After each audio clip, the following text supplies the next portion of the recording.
Okay, Frank, let me ask you. How many provinces in Canada? 10? Okay, how many provinces in China? 23.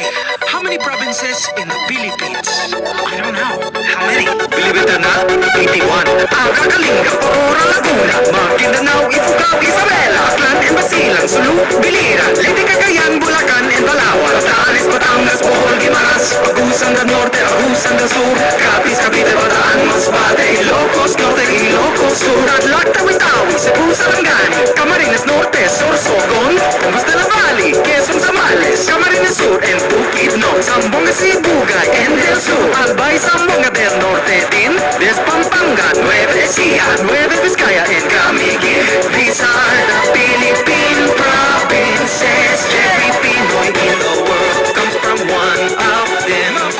These are the Philippine provinces. There are 7,107 islands. Davao Oriental and Occidental, Davao del Sur, Davao del Norte, Negros Oriental and Occidental, Siquijor Mountain, Southern Leyte, South Cotabato, Catanduanes, Sultan Kudarat, Pangasinan, Misamis Oriental, Iloilo, Logan Samar, and the eastern one, Surigao del Norte and del Sur, Misamis Occidental, Samar, Lanao del Norte and del Sur, Oriental Mindoro and Rizal, Benguet Antique and Marinduque, Dinagat Islands, then Romblon, Quirino, Apayao and Cotabato, Occidental Mindoro, La Union. These are the Philippine provinces. Every Pinoy in the world comes from one of them.